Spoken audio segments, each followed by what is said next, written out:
पवित्रता बढ़नी चाहिए, दीर्घ काल तक रहनी चाहिए, दृढ़ सत्कारात सेविता, और वो दृढ़ता के साथ।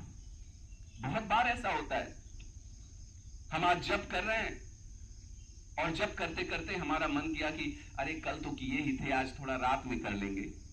रात हुई तो क्या थोड़ा सा वो कांतारा चैप्टर 1 आई है वो देख लें, उसके बाद कर लेंगे, और पता चला सो गए। और ऐसे ही हमारी चमड़ी मोटी होती जाती है और हम धीरे धीरे जप या जो भी थोड़ा बहुत अच्छा काम कर रहे हैं वो छोड़ देते हैं। तो नैरंतर्य, दीर्घकाल तक दृढ़ संकल्प शक्ति के साथ सत्कारात सेविता। और आपके घर में कोई आया है तो आप कब तक उसका आदर करोगे? जब तक आपके मन में उसके लिए सत्कार कब करोगे? जब श्रद्धा है थोड़ी। तो इस ज्ञान के प्रति श्रद्धा रखो, तब जाकर श्रद्धा के साथ जब आप इसका प्रयोग करोगे तब यह आपके हृदय में दृढ़ता से स्थापित हो जाएगा। यह ज्ञान राजर्षियों को पता था। अब ये बड़ी बात है। आप कहोगे ये राजर्षि शब्द का क्या अर्थ है? ऋषि क्यों नहीं कहा? हमने तो सुना है ब्रह्मर्षि सबसे बड़ा होता है। नहीं नहीं, होता होगा, लेकिन हम जिस महापुरुष, महाभाग, लीलावतार, पूर्ण ब्रह्म परमेश्वर की शरण में बैठे हुए हैं, आज जिनके लिए भैया ने मुझे बुलाया है, वो खुद चुपचाप बैठने वाले आदमी नहीं थे। मैं आदमी क्या कहूं, उनको औरत क्या कहूं, उनको भगवान क्या कहूं, वो तो ऐसे हैं कि जिनके लिए शास्त्रकारों ने, श्रीमद् भागवत पुराण ने और महापुरुषों ने यह कह दिया कि और लोग तो होंगे भगवान के अंशावतार, और लोग होंगे पैगंबर, कृष्णस्तु भगवान स्वयं। उनको अवतार कहने की भूल नहीं करना, साक्षात ईश्वर है भगवान, कृष्णस्तु भगवान स्वयं। इसलिए जब भागवत अवतारों की बात करता है तो बलराम जी को अवतार कहता है, भगवान कृष्ण को नहीं कहता अवतार। इसलिए जो हम 10 अवतार परंपरा से देखते हैं, उन अवतारों में भगवान कृष्ण को अलग कर देता है कि वो अवतार नहीं भाई, उनके सब अंश हैं। हम उनकी बात कर रहे हैं, और वो जब कुछ कह रहे हैं उसका कुछ तो मतलब है। ब्रह्मर्षि ब्रह्म में मगन हो सकता है, महर्षि अपनी महानता में मगन हो सकता है, लेकिन जो राजर्षि है वह अपनी आर्ष परंपरा से प्राप्त ज्ञान का, सिद्धियों का प्रयोग स्वानंद, ब्रह्मानंद, भजनानंद के लिए ही नहीं, इनके लिए भी होना चाहिए, लेकिन इनके लिए ही नहीं बल्कि राज समाज में जो कुछ घटित हो रहा है उसके लिए भी होना चाहिए। ब्रह्मर्षि एक सीमित अर्थ में संकुचित शब्द है, महर्षि एक सीमित शब्द में संकुचित अर्थ है, लेकिन राजर्षि का बड़ा व्यापक अर्थ है। जो राज भी करता हो और जो ऋषि भी हो, आप सब यहां जो बैठे हो ना, आप केवल ऋषि नहीं हो और आप केवल राजा भी नहीं हो, आप राजर्षि। हर योगी राजर्षि होता है, उसे राज करना भी आना चाहिए और उसे तप करना भी आना चाहिए, जप करना भी आना चाहिए। इसलिए योग क्या है? योग कर्मसु कौशलम समत्वम योग उच्यते, ये भगवान का सूत्र है। राज में और ऋषित्व में समता है। कर्म जो कर रहे हो उस कर्म को करने की कुशलता योग है। इसलिए हम जिस महा अवतार की बात आज कर रहे हैं, जिनके प्रति श्रद्धा व्यक्त करने के लिए हम लोग बैठे हुए हैं, वह परम तेजस्वी भगवान श्री कृष्ण, एक ही समय में अपूर्व सन्यासी, एक ही समय में अपूर्व गृहस्थ, प्रबल सात्विक रजस से भरे हुए, उनकी लीला का कोई ओर छोर नहीं है।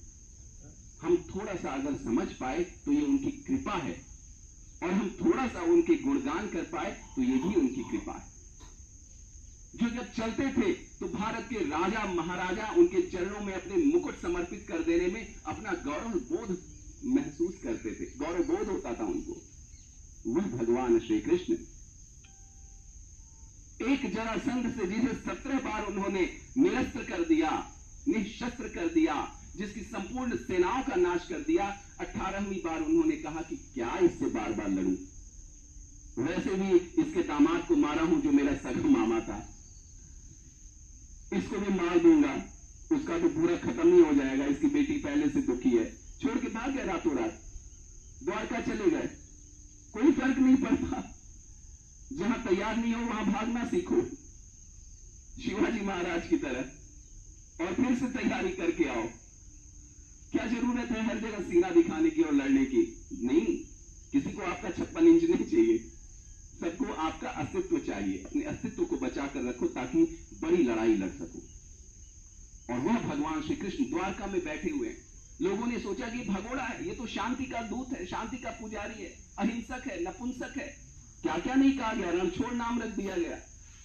और एकाएक उनको खबर सुनाई देती है कि देश की संसद में इस देश के 5 महातेजस्वी सांसदों की पत्नी का चीरहरण हुआ है। किसी ने बुलाया नहीं उनको, किसी ने न्योता नहीं भेजा था कि आओ भैया थोड़ा गठबंधन करके चुनाव लड़ा जाए। समाज की समस्याएं, हमारे बगल के पड़ोसी की कराह हमें आमंत्रण नहीं भेजती हैं। किसी की व्यथा ही हमारा आमंत्रण होना चाहिए, किसी का कष्ट ही हमारा आमंत्रण होना चाहिए। और वह भगवान, वह करुणावतार जो युद्ध छोड़कर भागे थे, समुद्र के अंदर जाकर बसे हुए थे कि यहां थोड़ी शांति रहेगी, तुरंत अपनी शांति को छोड़कर और रथ का घर घर नाद करते हुए देश की संसद में जाकर कहते हैं, हो न्याय अगर तो आधा दो, पर उसमें भी यदि बाधा हो तो दे दो केवल 5 ग्राम, रखो अपनी धरती तमाम। दुर्योधन वो भी दे न सका, आशीष समाज की ले न सका, उल्टा हरि को बांधने चला, जो है असाध्य साधने चला। उस असाध्य हरि को, जिसे कोई सिद्ध नहीं कर सकता है प्रेम के अतिरिक्त, उस भगवान कृष्ण को वो मूर्ख बांधने चला था। इसलिए भगवान ने बड़ा सुंदर शब्द कहा, राजर्षयो विदुः, ये योग राजर्षियों को ही पता होगा। केवल नाक फुलाओ के फेफड़े ऊपर नीचे करते रहो, कुछ नहीं होगा जब तक आप अपने जीवन को समग्रता से नहीं जियोगे। ये पूरा का पूरा जीवन योग है, ये पूरा का पूरा जीवन धर्म है, ये पूरा का पूरा जीवन अध्यात्म है। राजनीति भी अध्यात्म है, नौकरी भी अध्यात्म है। क्यों लोग कहते हैं हमारे यहां का या ग्राहक भगवान होता है? ये उसी महान अद्वैत चिंतन, उसकी एक झलक है कि तुम्हारे सामने जो आ रहा है वो भगवान के रूप में आ रहा है। उतना ही प्रॉफिट लेना जितना जरूरी है। तुम्हारे सामने जो आ रहा है तुमसे सहायता मांगने, उससे घूस नहीं लेना, क्योंकि वो भगवान ही आ रहा है तुमसे। तुम नौकर बनाए गए हो, नौकरी में हो ताकि तुम उसकी सहायता कर सको, घूस लेने के लिए नहीं। अपने साथ न्याय करो, उसके साथ न्याय करो। और ये जो परंपरा से प्राप्त ज्ञान था, जिसे मैं थोड़ी देर पहले आप लोगों को संकेत कर रहा था, कि जिसने हमारे धर्म प्राण भारतीय जीवन को, अध्यात्म प्रमुख भारतीय जीवन को नपुंसक बना दिया। आज भी हम लोग ये सोचते हैं मांस खाना चाहिए कि नहीं खाना चाहिए। आपका स्वभाव है, आपकी प्रकृति है, खाना है खाओ। अगर खाकर भी आप ईश्वर में मन लगा पा रहे हो, न्याय कर पा रहे हो, करो। आपको छोड़ने की आवश्यकता नहीं है। जिस दिन आपको आवश्यकता महसूस होगी, अंदर से एक तीव्र प्रेरणा आएगी, छूट जाएगा। ये वैराग्य घटाया नहीं जाता है, घटित होता है। आपको ये सोचने की आवश्यकता नहीं है कि दिया दाहिने हाथ से दिखाएं कि बाएं हाथ से, अगरबत्ती दाहिने हाथ से दिखाएं कि बाएं हाथ से। सारा का सारा खेल अंदर बैठा हुआ है। ये नष्ट क्यों हो गया? हम क्यों हजारों साल तक दास बने रहे? इन्हीं सब छोटी पालतू चीजों की वजह से। जो बड़ी समस्याएं थी उनको हमने छोड़ दिया। इमं राजर्षयो विदुः सकाले नेह महता योगो नष्ट परंतप। और वह काल का प्रभाव है, इसमें गलती भी नहीं है किसी की। ये समय का प्रभाव है, समय का प्रवाह है, जिसमें हमारे ऊपर धूल जमा होती जाती है, दर्पण पे धूल जमा होती जाती है। काले नेह महता योगो नष्ट परंतप। और यह जो महान योग है, यह महान योग इसलिए नष्ट हो जाता है। क्यों नष्ट हो जाता है? अंग्रेजी में एक कहावत है, bad times create strong man. खराब समय आता है तो सब लोग एकदम जैसे हमारा स्वाधीनता संग्राम था, एक से बढ़ के एक, हर गांव में लोग पैदा होते थे। मारुति भैया और विपुल भैया बैठे हैं, स्वामी सहजानंद को लेकर इन लोगों ने अपना एक मिशन चलाया हुआ है। ऐसे ही आप में से हर कोई किसी न किसी महापुरुष से जुड़ा होगा। ये स्ट्रॉन्ग मैन क्यों क्रिएट हुए? क्योंकि बैड टाइम था। Strong man create good times. इन लोगों ने मिलकर आजादी दिला दी, हमारा गुड टाइम शुरू हो गया। Good times create weak man. और अच्छे समय में जो योगी नहीं होगा, योग नहीं करता है, वह क्या होगा? खराब आदमी पैदा करेगा। अच्छा समय कमजोर आदमी पैदा करेगा। डिस्को करना, नाचना, मेकअप करना, वेट लॉस करना, यही उसके जीवन का एकमात्र उद्देश्य रह जाएगा। इसलिए हमने नचनियों को अपना हीरो कहना शुरू कर दिया, हीरो हीरोइन। और weak man create bad times.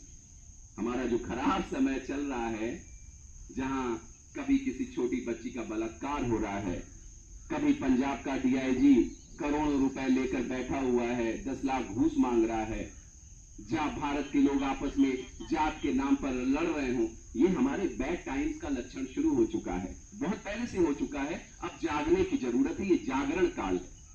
और इसलिए इस तरह के जो आयोजन है, ये आयोजन बड़े महत्वपूर्ण है। इस तरह के आयोजन हमारे यहाँ पहले जगह जगह होते थे। इसको हम गोष्ठी कहते थे। मैं वृंदावन गया था, तो वृंदावन में जब मैं भगवान गोवर्धन की परिक्रमा कर रहा था, तो मैंने देखा एक जगह संत कुंभन दास की गोष्ठी। आगे गया कुछ थोड़े किलोमीटर आगे, तो देखा यहाँ चैतन्य महाप्रभु की गोष्ठी थी। ऐसे पुरी में गया था, तो जहाँ पुरी का मंदिर है, उसी के पीछे एक लिखा हुआ है चैतन्य महाप्रभु की गोष्ठी। और वहां जब अंदर घुसा तो बैठ के सब ताश खेल रहे थे, तो मैं अंदर नहीं गया, मैं बाहर आ गया। मैंने कहा कि ये गोष्ठी नहीं चाहिए मुझे। हम लोगों के लिए ये आयोजन महत्वपूर्ण है। इस तरह से शास्त्रार्थ होना चाहिए। समस्याओं पर आधुनिक तरीके से विचार करना चाहिए। केवल देवी देवताओं की कहानियां सुनने से काम नहीं चलेगा। और भगवान कृष्ण ने हमको यही सब कुछ सिखाया है। समय हो चुका है। मुझे पता है कि आप में से बहुत लोगों को विद्यालय भी जाना होगा। कुछ लोग भैया बता रहे थे वीडियो हैं, उनको भी अपने ऑफिस से जाना होगा।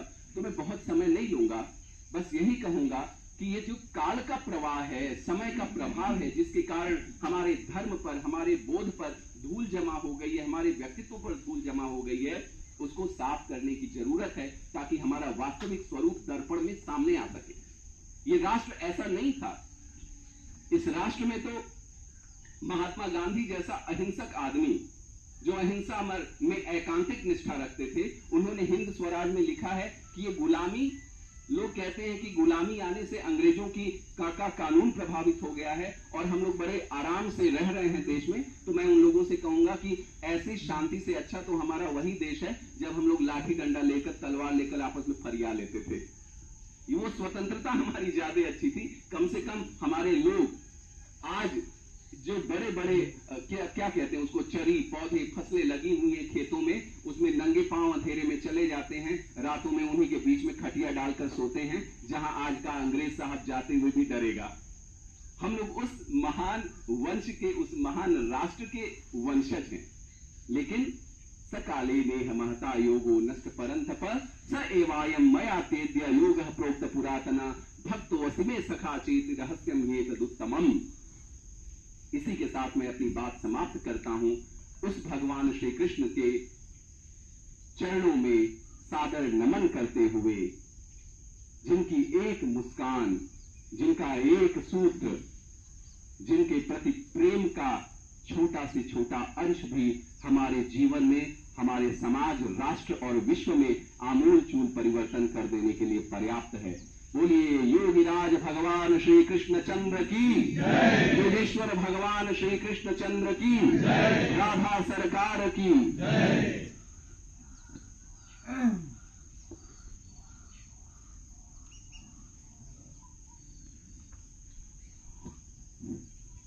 ज्यादा समय नहीं लेते हुए, देखिए इस सभा के सभाध्यक्ष के रूप में आदरणीय भगवान पांडे जी को बैठा गया है, तो उनका भी थोड़ा सा उद्बोधन हम चाहेंगे। और उससे पहले एक संकेत मिला है, हमारे आरएसएस के भाई हैं, भाई दीपक जी, तो उनको पहले मैं बुलाता हूँ, वो क्या कहना चाहते हैं, कुछ अच्छाई कहेंगे। एक मिनट। इनसे भी पहले जो इसको पकड़ लेता है छोड़ना ही नहीं चाहता है। तो मैं पकड़ लिया हूँ, शायद ऐसा लगे आप लोगों को, लेकिन ऐसी बात नहीं है। हमको इतनी प्रसन्नता है आज आप लोगों को देखकर, जिनको मैं नहीं सूचना दिया, प्रभु सूचना दे दिए। आदरणीय गुलाब जी खड़ा हो जाएंगे भैया।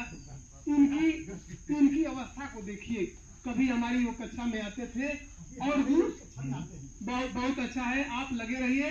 आप भाई भ्राता जी ने कहा कि एक दिन की यह क्रिया नहीं है योग की, निरंतर अनवरत। और प्रेरणा कहाँ से मिलनी है बंद करने की? यहाँ से। तो लगे रहिए, आप लगे हैं, बहुत निष्ठावान है, धैर्यवान है। यही निष्ठा, यही आस्था आपको भगवान तक पहुंचाएगी और इनसे जो कहना है उस शब्द तक आप पहुंच जाएंगे।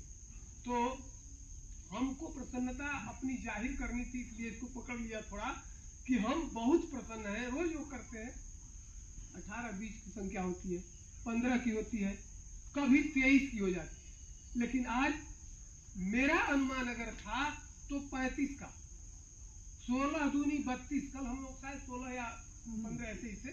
तो आप लोगों से मैंने निवेदन भी किया था कि एक व्यक्ति जरूर अवश्य कहेगा, जो हमारे पुराने भाई हैं, आते थे नहीं आ रहे हैं, उनको मैं टच करूंगा। मैं उनको स्पर्श भी किया, लोग आए भी। तो वही प्रसन्नता जाहिर करनी थी, इसीलिए हमने ये समय लिया है। और आगे के क्रम में भाई दीपक जी को